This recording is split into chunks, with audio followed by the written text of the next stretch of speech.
මේක පාසල් පිළිබඳ ප්‍රශ්නයක් පමණක් නෙවෙයි. මේක දරුවන්ට දෙන ශාරීරික දඬුවම් සහ මානසික දඬුවම් ඉස්කෝලේ විතරක් නෙවෙයි තියෙන්නේ.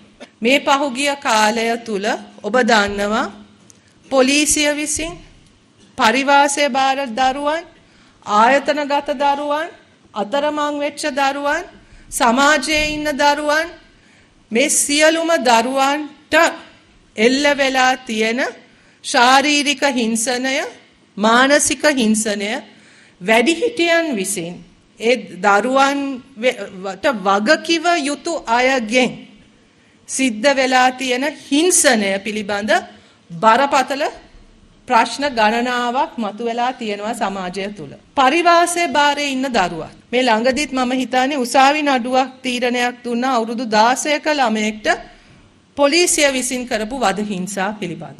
එතකොට මේක පාසල් ඉලක්ක කරගෙන ගුරුවරුන් ඉලක්ක කරගෙන සංශෝධනය වෙච්ච නීතියක් නෙවෙයි.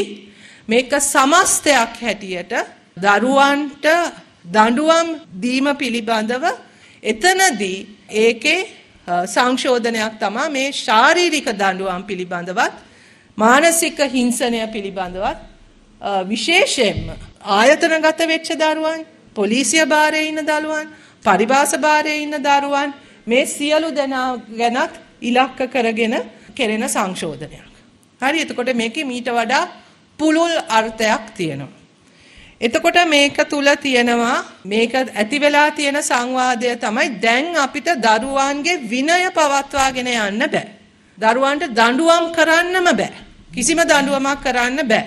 දඬුවම් දෙන එක කොතනින්වත් නතර කරලා නැහැ. හරි, විනය පවත්වාගෙන යෑම අපි තහනම් කරලා නැත.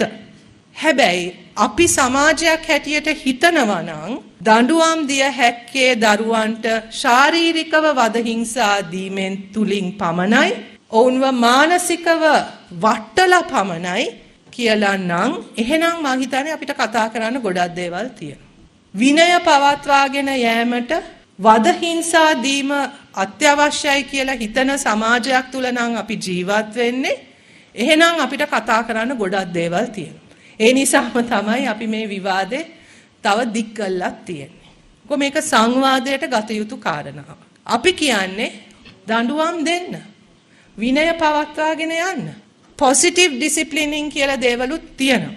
දරුවෙක්ව ලැජ්ජාවට පත් කරන්නේ නැතුව, වද හිංසා නොකර, පීඩනයට ලක් නොකර දඬුවම් දිය හැකි ක්‍රම ඕන තරම් තියෙනවා. අපි ඒවා සාකච්ඡා කරමු. ඒවා ගැන අපි වැඩමුළු තියලා සාකච්ඡා කරමු. සහ මීට වඩා අපිට හිතන්න ඕන කාරණාවක් තියෙනවා. අපේ සමාජය තුල මම කියන්නේ මේක පාසල් පද්ධතිය ගැන විතරක් නෙවෙයි, සමාජය තුලම අපි බාරගත යුතු සහ අපේ අවධානය දිය යුතු කරුණක් තියෙනවා. අපේ සමාජය තුල ඔබ අද පොලිස් වාර්තා ගෙනල්ලා බලන්න. ඉස්පිරිතාලයකට ගිහිල්ලා බලන්න.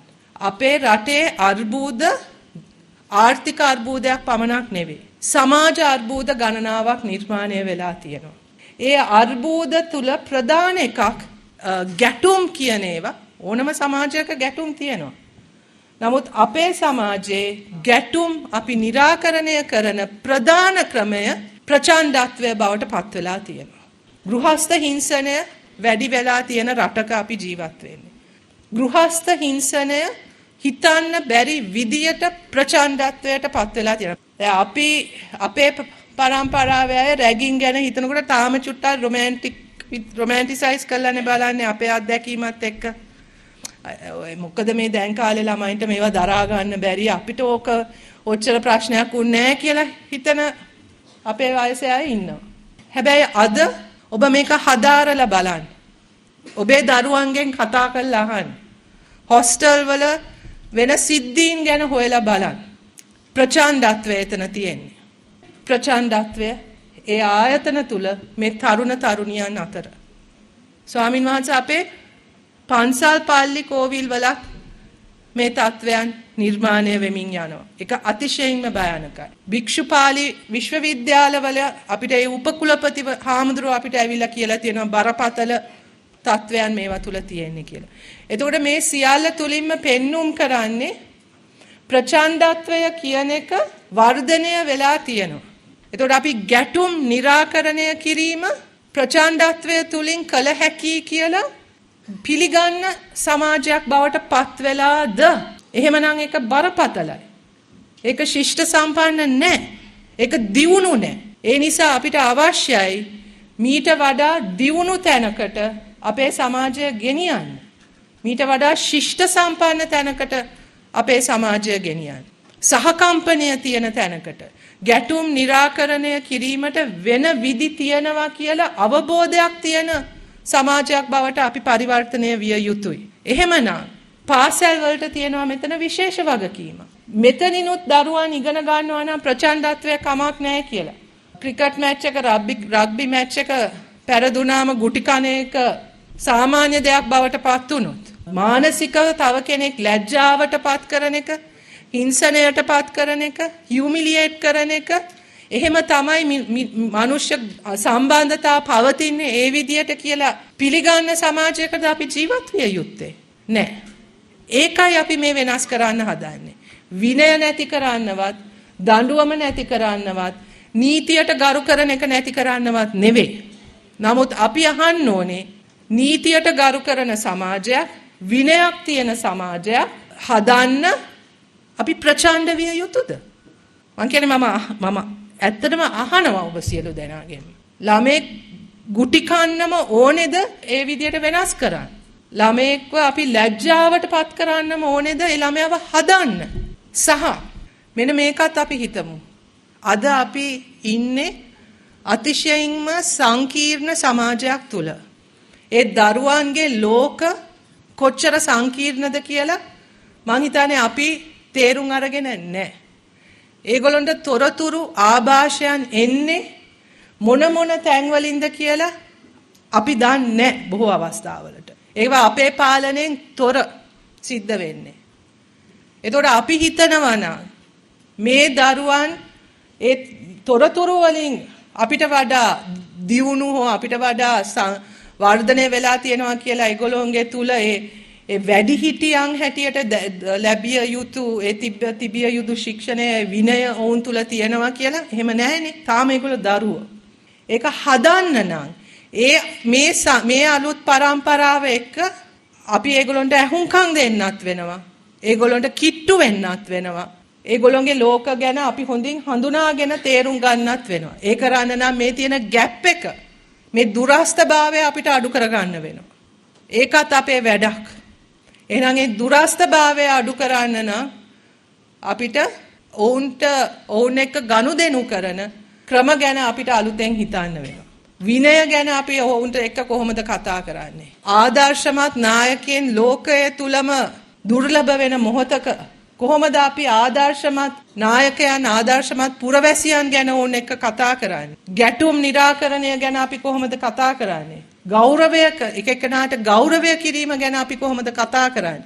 කොහොමද අපි ඔවුන්ට උගන්වන්නේ? ඔන්න ඔය සාකච්ඡා තුල ඕව තුල තමයි අපි හිතන්නේ විනයත්, නීතියට ගරු කිරීමත්, ශිෂ්ටත්වයත් අපිට උගන්වන්න පුළුවන් වෙන්නේ. අන්න ඒ සංවාදයයි අවශ්‍ය. අධ්‍යාපන පද්ධතිය තුල අන්න ඒ සංවාදයත් ඒකට ක්‍රමවේද හොයන්න තමයි අපි මහන්සි විය යුත්තේ. මොකද අපි මේ හැන්ඩල් කරන අපි ගාවට එන මේ පරම්පරාව අතිශයින්ම සංකීර්ණ තත්වයන් වලට මුහුණ දෙන, සංකීර්ණ ලෝකයක ජීවත් වෙන, ඊට තවත් සංකීර්ණ වෙන ලෝකයකට යන්න සූදානමින් සිටිය යුතු පරපුරක්. ඒ නිසා අතිශයින්ම බුද්ධිමත්ව සහකම්පනය ඇතුව මේ වැඩේ අපිට කරන්න වෙනවා. නැත්තම් ඊළඟ පරම්පරාව මේ අනාගතය බාර ගන්න ඉන්න පරම්පරාව තුල මොන වගේ ගුණාංග, මොන වගේ වටිනාකම් තියෙයිද කියන එක ගැන අපිට බය හිතෙන්න ඕනේ. දරුවන් අපෙන් දුරස්ත කරගෙන මේක කරන්න බෑ. ඔයගොල්ලෝ ඉගෙන ගනි. ඒගොල්ලෝ තොරතුරු හොයා ඒගොල්ලෝ යයි එක දිශාවන් වල. හැබැයි එහෙම අපිට අතෑරලම යන්න දෙන්න බෑ. අන්න ඒ සියල්ලම ගැන හිතලා මේ සංශෝධනය ගැනත් ඔබේ අදහස් යෝජනා දෙන්න කියලා මම ඉල්ලා සිටිනවා. නැවත වතාවක් මම අවධාරණය කරන්නේ මේක පාසල් වලට එන විශේෂ සංශෝධනයක් නෙමෙයි. මේක සමස්තයක් හැටියට සමාජයේ අවුරුදු 18ට අඩු දරුවන්ට දෙන වද හිංසා සහ ශාරීරික සහ මානසික වද හිංසා නතර කිරීම පිළිබඳ ගේන සංශෝධනයක්.